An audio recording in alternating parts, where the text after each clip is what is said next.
श्रोतेहो मैत्रिणींनो, आजच्या महिला विश्व या कार्यक्रमामध्ये शिक्षित आणि नोकरी करणाऱ्या मुलींची उशिरा लग्न करण्याची मानसिकता याविषयी डॉक्टर मोनिका साबू मॅडम ह्या LRT कॉमर्स कॉलेजमध्ये असिस्टंट प्रोफेसर आहेत. कार्यक्रमाचे सादरकर्ते श्री विनोद गवळी सर आणि मी जया सहस्रबुद्धे. मॅडम, तुमचं महिला विश्व या कार्यक्रमात खूप खूप स्वागत करते. धन्यवाद मॅडम. मॅडम, आज आता आपण आपला विषयच खूप थोडासा नाजूक आहे है ना, तर या नाजूक विषयावर आपण आज चर्चा करणार आहोत.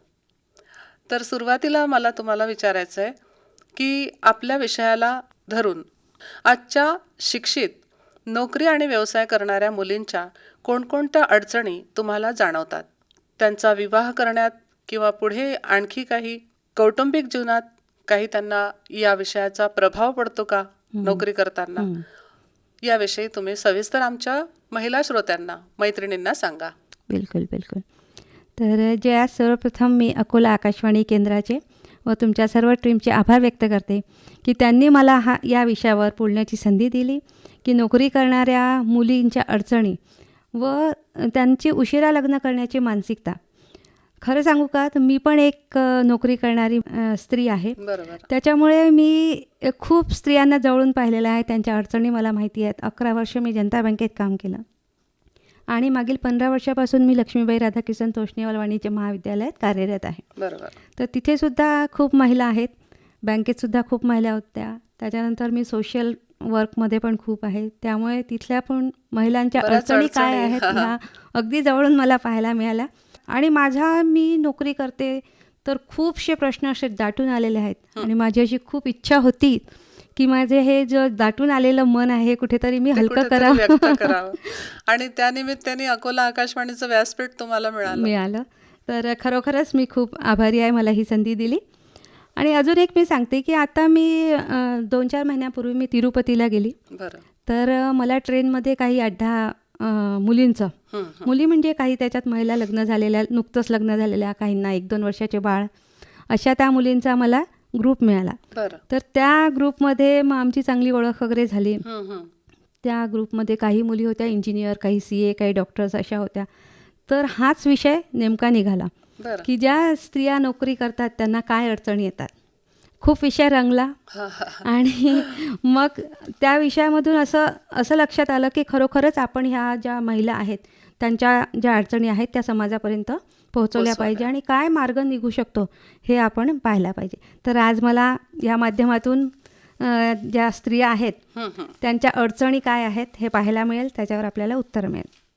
तर तुमचं पहिलं प्रश्न आहे की नोकरी करणाऱ्या ज्या स्त्रिया आहेत त्या उशिरा लग्न का करतात किंवा त्यांच्या काय अडचणी आहेत. तर सर्वात महत्त्वाची अडचण म्हणजे ही आहे की नोकरी करणाऱ्या ज्या स्त्रिया आहेत त्यांना खूप समस्यांना सामोरे जावं लागतं. बरोबर आहे. तर सगळ्यात पहिले तर मानसिक आणि शारीरिक. मानसिक असं की घरातून ज्या स्त्रिया शिकलेल्या आहेत पण घरचं काही काम त्यांच्याकडून अजून सुटलेलं नाही. बरोबर. एक जास्तीचं काम आपण त्यांच्या मागे लावलं आहे. त्या शिकल्या, सवरल्या, बाहेर निघाल्या, पण घरातलं कुठलंच काम सुटलेलं नाही. बरोबर आहे. आणि दुसरं अजून एक असं आहे की त्यांना जितकी पाहिजे तितकी सुरक्षितता कुठेच मिळालेली नाही. भीती आहे.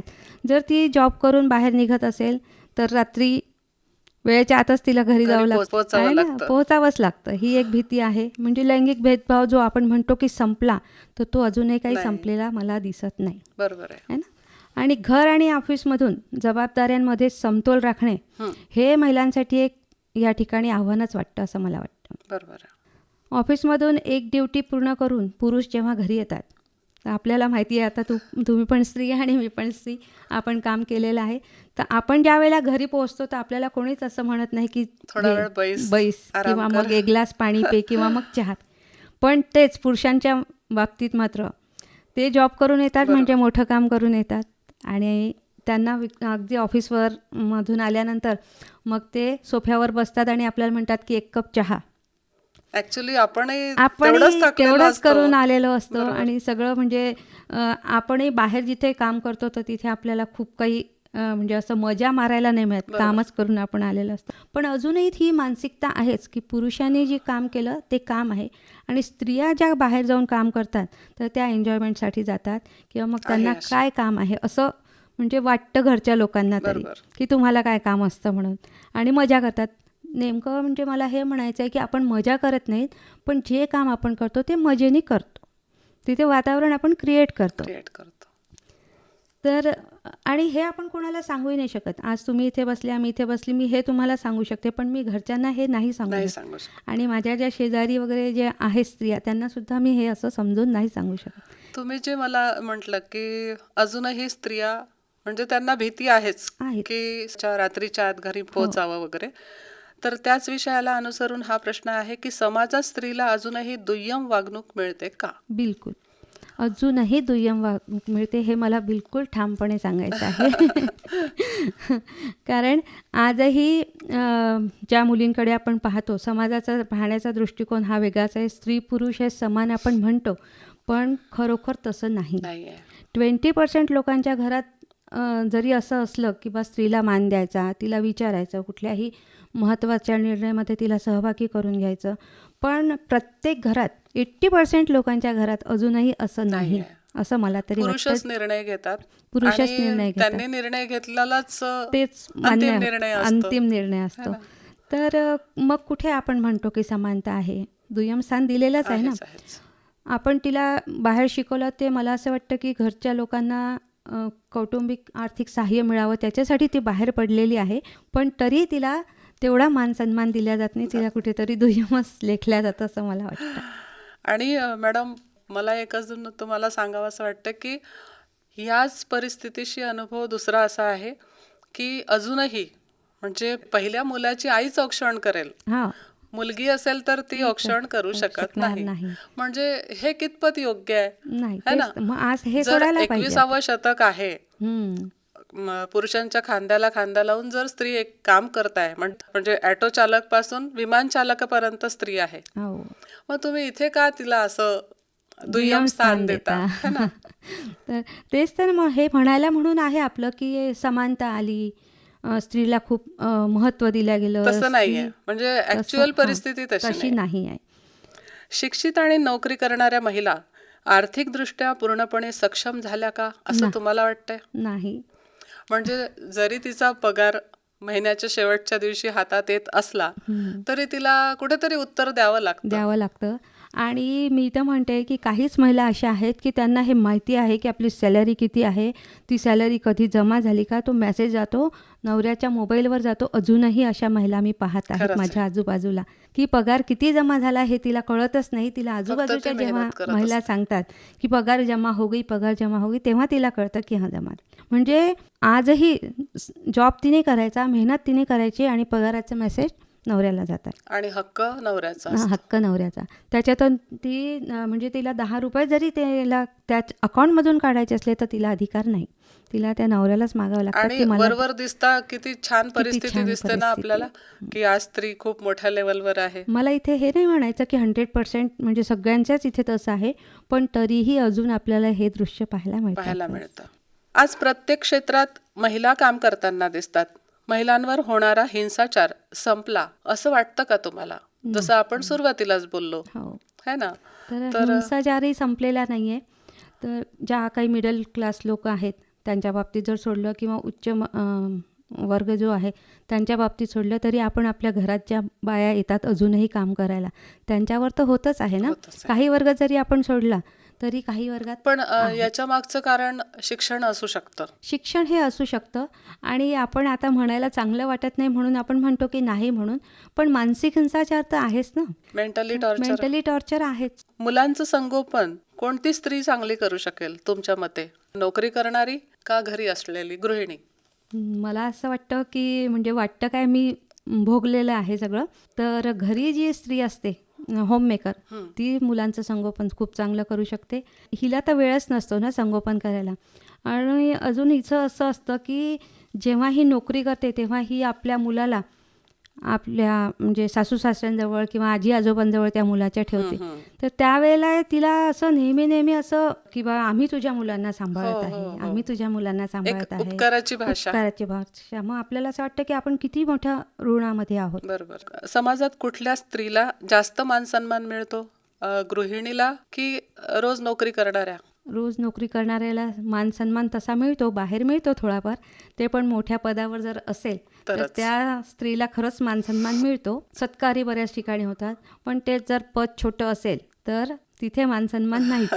आणि ही जी मोठी स्त्री आपण म्हणतो मोठ्या पदावर वगैरे, पण घरी ती गेल्यानंतर तिला तितका मान सन्मान नसतोच, कारण तिचे जे घरचे असतात ते म्हणजे तिचे पण मोठ्या मोठ्या पदावरच असतात, जसा नवराच आपण म्हणूया, तर काही असं विशेष त्याला वाटत नाही असं तर मला मॅडम तरी. हे सगळं बदलण्यासाठी तुमच्या डोक्यात काही असा विषय आहे की खरंच कसं बदलेल हे सगळं? हो, बिलकुल आहे. तर मी आता सांगितलं की जेव्हा मी आता तिरुपतीला गेली होती तेव्हा मला तो ग्रुप भेटला. त्या ग्रुपमध्ये हे विषयच चर्चा झाली. तर त्याच्यामधून मी त्यांना असं सांगितलं की मग आता तुम्ही जर म्हणता की एवढा अत्याचार आहे, त्या मुलींचं म्हणणं असं होतं की तुम्ही म्हणता समानता आली, समानता आली, तर समानता नाही आली. समानता कुठे कुठे आली आहे? समानता आली आहे शिक्षणामध्ये.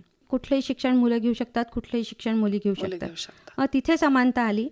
जॉबमध्ये कोणताही जॉब मुली करू शकतात, कोणताही जॉब मुलं करू शकतात, तिथे समानता आली. खेळांमध्ये कोणताही खेळ आज मुली खेळू शकतात. आत्ताच एक आपली टीम जिंकून आलेली हो, आहे तेच क्रिकेटमध्ये. तेच. तर हो तिथे ना. पण मुली म्हणजे ही पण महिला काहीही समानता करू आलेली आहे. शकतात. महिला काहीही करू शकतात. पण समानता त्या म्हणतात ह्याला तुम्ही समानता नाही म्हणू शकत.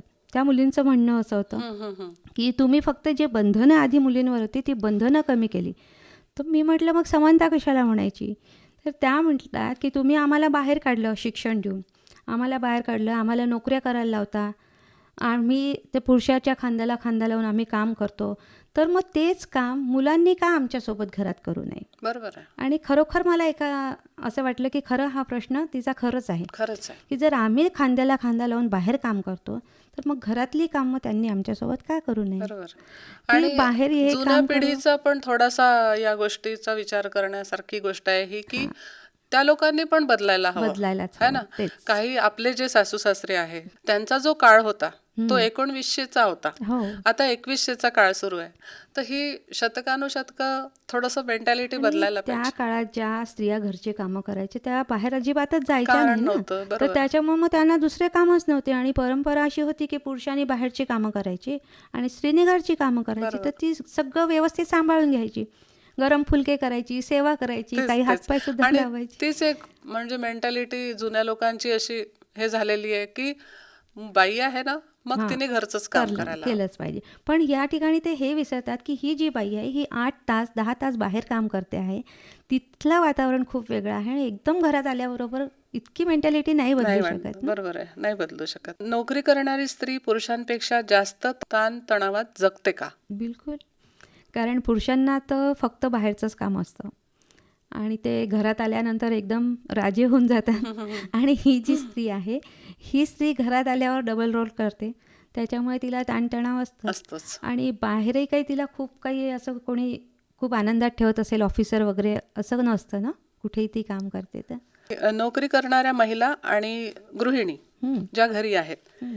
यांच्या आरोग्याबद्दल काय सांगू शकाल तुम्ही? ह्यांच्या आरोग्याबद्दल मला सांगायचं आहे की जी काम करणारी स्त्री आहे तिच्या आरोग्यावर वाईट परिणाम हे नोकरीचे होतातच. होतातच. कारण त्यांच्या वेळा ज्या आहेत जेवणाच्या त्या व्यवस्थित नसतात. तिला जर योगा करायचा असेल तर योगा करायला वेळ नाही, तिला जिम लावायचं असेल तिला जिमला जायला वेळ नाही.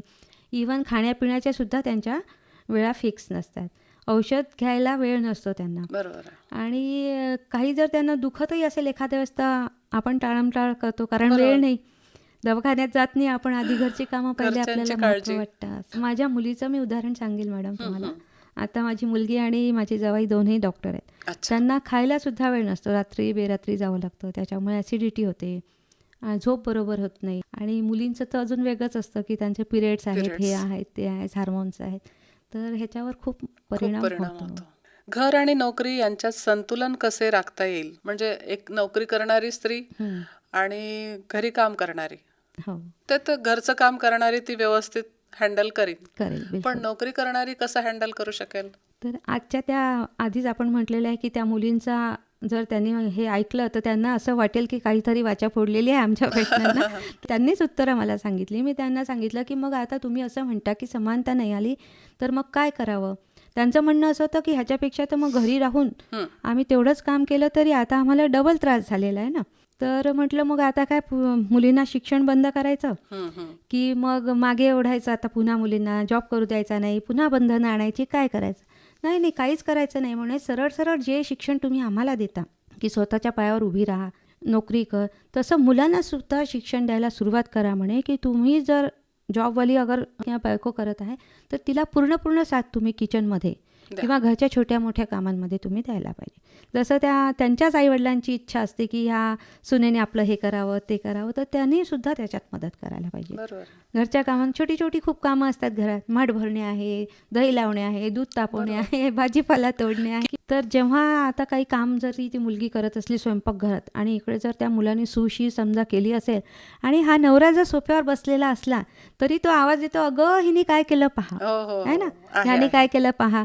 तर त्या मुलीचं म्हणणं असं होतं की तो सोफ्यावर बसता बसता त्यांना ते तर करता येतं ना. बरोबर. हे मान्य आहे म्हणे की देवानी स्त्रीला वेगळं बनवलं, मुलाला जन्म देण्याचं काम हे बाईचंच आहे, स्तनपान करण्याचं काम हे बाईचंच आहे, हे मान्य आहे की ते आम्हालाच करावं लागेल. पण त्याने जर सुशी केले आणि मी जर दुसऱ्या कामात आहे तर ते तिथे काम सोडून हात धुवून इकडे येऊन इतकी जरी मदत केली तर ते तो पण करू शकतो ना, असं त्यांचं ठाम होतं. आणि आपल्यालाही मग असं वाटतं की बरोबरही आहे ना हे. बरोबर आहे ना. आणि हे करायलाच पाहिजे. तेव्हाच कुठे घर, आपण जे म्हणतो की घर फक्त 4 भिंतींनी नाही बनत, विचार पण तेवढे सुदृढ पाहिजे. आजकालची युवा पिढी लग्न उशिरा करतात, याचं शिक्षण आणि नोकरी हे कारण आहे असं वाटते का तुम्हाला? बिलकुल हेच कारण आहे. आता जे आपण प्रश्न पाहिलेत, त्या अडचणी पाहिल्या, तर आता मुलींना हे सुद्धा वाटायला लागलं ना की या आपण जॉब करून पैसा कमवून जर एवढ्या अडचणी आहेत तर त्याच्यापेक्षा तर न लग्न केलेलं परवडते, किंवा मग उशिरा लग्न करूया, जोपर्यंत आनंद घेता येईल जीवनाचा तोपर्यंत घेऊया. बरोबर. कुटुंब आणि वैवाहिक जीवन याबद्दल आजच्या पिढीचा दृष्टिकोन कसा आहे? हाच दृष्टिकोन आहे ना की करूच नाही लग्न, आपण आपल्या पायावर आहे, आपल्याला फायनान्शियली त्या थोड्या सुदृढ झालेल्या आहेत ना. काही महिला जर आपण सोडल्या तर ह्या फायनान्शियली सुदृढ झालेल्या, तर त्यांना असं वाटतं मग काय गरज आहे स्वतःच्या जीवाला धोक्यात टाकून. पूर्वी असं असायचं की शिक्षण कमी असायचं, मग तिचा सांभाळ कोण करेल म्हणून तिचं लग्न करून द्यायचं. पण आता स्वतः स्त्री इतकी शिक्षित आहे की तिला दुसऱ्याकडे कुठे हात पसरायची गरज नाही. आणि पुन्हा मग आता एवढं वातावरण फ्री झालेलं आहे, सरकारने सुद्धा एवढं फ्री केलेलं आहे की ज्या आपल्या मुली इथून पुण्याला मुंबईला वगैरे जातात त्यांना बाकीच्याही गोष्टींचं महत्त्व असं वाटत आणि त्यांना सगळं सहज मिळत आहे ना. सहज मिळतं. शिक्षण आणि नोकरी यामुळे मुलींचं लग्नाचं वय वाढलं, यावर तुमचं काय मत आहे? यावर मला असं म्हणणं आहे की जसं आपण लहानपणापासून मुलांना सांगतो की शिक बाबा, खूप मोठा हो, पायावर उभा राहा, तर अगदी लहानपणापासून आपल्या मुलींना किंवा मुलांना हे सांगा तुम्ही शिका, पण ह्या वयानंतर तुम्हाला लग्न हे करावंच लागेल. अशी जर आपण त्यांना म्हणजे सांगून जर तशी सवय लावून दिली तर कदाचित होऊ शकतं की कारण आमचंही लग्न तसंच झालेलं आहे. माझं लग्नानंतर मी किती शिकली. आज माझ्या मुलीचं सुद्धा उदाहरण देते मी. MBBS झाली की आम्ही तिला लगेच सांगितलं की तुला MBBS झाल्याबरोबर लग्न करायचं आहे. लग्न आम्ही करून दिलं आणि आता ते शिकून राहिले दोघे. आज कुटुंब व्यवस्था बिघडली असून आज वृद्धाश्रम मोठ्या प्रमाणात वाढत आहे. त्याचं कारण देखील शिक्षण आणि नोकरीच आहे की अजून दुसरं काही, असं तुम्हाला वाटतं? शिक्षण आणि नोकरी हेच सगळ्यात महत्त्वाचं कारण जास्त शिकलेल्या मुली, आता आपण आतापर्यंत मुलींच्या फेवरमध्ये बोललो, पण थोडक्यात मी असं सांगेन की लग्न झाल्यावरही आता आपली जी मेंटॅलिटी होती ती आजच्या पिढीची नाहीये. त्यांना दोघांच्या व्यतिरिक्त तिसरा माणूस घरात नको असतो. हे सगळं शिक्षणाने चाललेलं आहे. जर अशिक्षित मुलगी असेल तर तिला सांगण्यात येतं की बाई तुझं लग्न झालेलं आहे, संसार तुला करायचा आहे, बघ करायचं कसं जमेल तसं. हे आपल्यावर सांगितलेले आपल्या आईवडिलांनी संस्कार आहेत. पण आजची पिढी कशी झाली आहे की शिक्षण जास्त आहे, त्यामुळे ती सगळ्या याच्यात समान तोलते. बरोबर. त्याला कारण हे पण आहे ना, हे लहानपणापासून आता मी नोकरी केली, मी माझ्या मुलीला ह्या म्हणजे जे पाळणाघर वगैरे असतं मी नाही ठेवलं, पण ठेवतात मुली पाळणाघरमध्ये. त्यांनी तेच पाहिलेलं आहे की अरे आपल्याला अडचण असेल तर पाळणाघरात ठेवा. मग ती प्रथा जी आहे ती मोठ्यांमध्ये होते मग पुढे, किंवा आता सांभाळ करायला कोणी नाही, यांना वृद्धाश्रममध्ये म्हणून वृद्धाश्रमांची संख्या जास्त वाढलेली. आणि मी जसं सांगितलं घटस्फोटाचं प्रमाण पण आज आपण बघतोय की खूप मोठ्या प्रमाणात घटस्फोट होत आहेत. तर याचं नेमकं कारण काय? यांचं नेमकं कारण म्हणजे ह्या दबून राहायला तयारच नाहीत ना मुली. ह्या स्वतंत्र झाल्यात, प्रत्येक ह्याच्यात स्वतंत्र झाल्या. बरोबर. सगळ्यात महत्त्वाचं फायनान्शियली त्यांना अधिकार मिळालेले आहेत आणि मोठ्या मोठ्या पोस्ट अचीव करत आहेत त्या. त्यांना असं दबून राहायचं, त्यांना असं म्हणायचं आहे की बा आम्हाला समजून घ्या.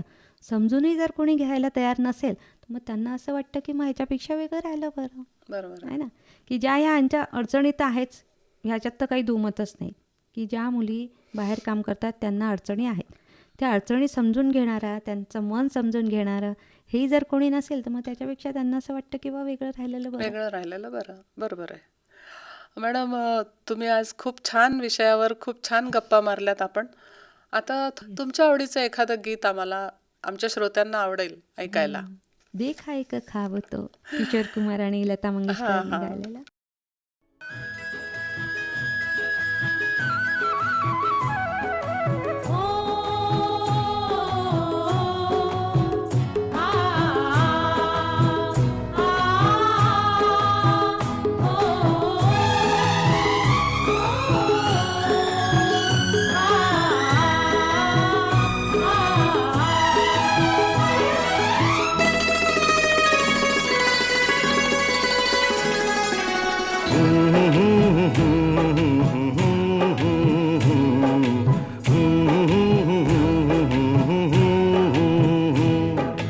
देखा एक ख्वाब तो ये सिलसिले हुए, दूर तक निगाह में है गुल खिले हुए.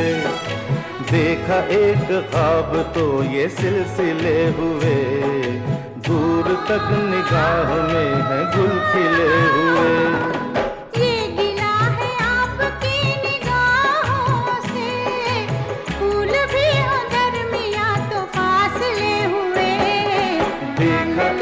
ख्वाब तो ये सिलसिले हुए, दूर तक निगाह में है गुल खिले हुए.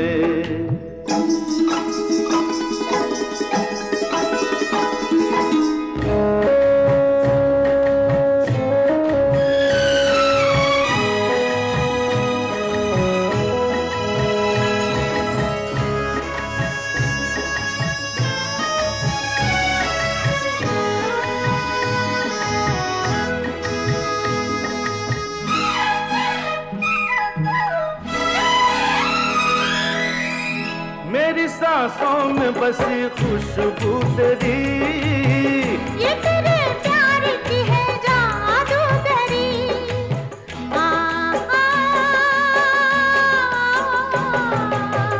तेरी आवाज है हवाओं में, प्यार का रंग है फिजाओं में, धड़कनों में तेरे गीत है मिले हुए. क्या कहूँ कि शर्म से है लब सिले हुए.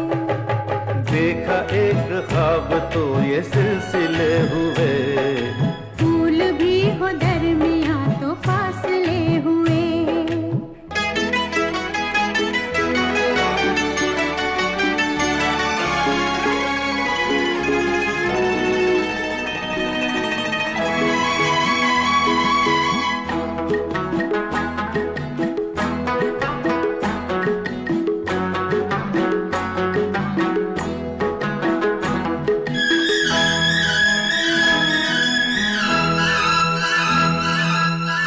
मेरा दिल है तेरी पनाहों में, आ छुपा लूं तुझे मैं बाहों में.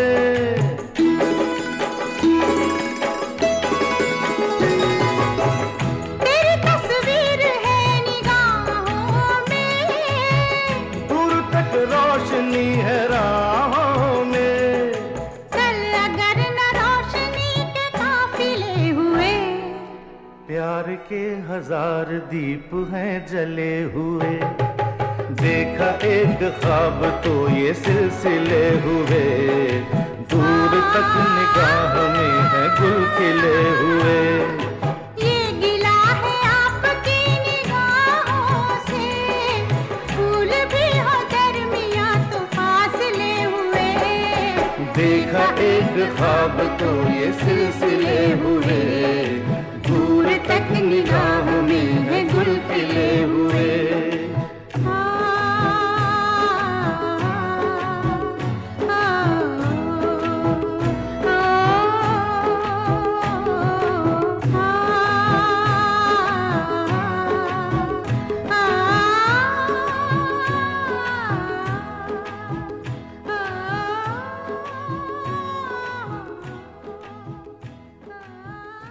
डॉक्टर मोनिका साबू मॅडमशी आज आपण गप्पा मारल्यात. मॅडम M.Com, M.Phil आणि PhD झालेल्या आहेत. 11 वर्ष जनता बँकेत मॅडमने जॉब केला. त्यानंतर गेल्या 15 वर्षापासनं LRT कॉलेजमध्ये असिस्टंट प्रोफेसर म्हणून मॅडम नोकरी करत आहेत. आणि यासोबत श्रोते हो, मॅडम NSSची प्रोग्राम ऑफिसरसुद्धा आहेत. त्या या कार्यक्रमाच्या निमित्ताने NSSच्या काही ठिकाणी गावांमध्ये कॅम्प घेतात, जनजागृती आणि रक्तदान, आणि यासोबत काही सामाजिक कार्यातसुद्धा मॅडम यशस्वीपणे काम करतात. यासोबत मॅडम स्वतःच्या आवडीनिवडीसुद्धा जपतात. संगीताची सुद्धा यासोबत तुम्हाला आवड आहे. तुम्हाला या कार्यक्रमातनं खूप खूप शुभेच्छा देते. या सगळ्या सामाजिक कार्यासोबत तुम्ही स्वतःचा छंद स्वतः नेहमीसाठी जपा, एवढीच इच्छा. Thank you very much. पुनश्च मला या ठिकाणी बोलवलं याबद्दल मी तुमच्या पूर्ण टीमचा आभार व्यक्त करते.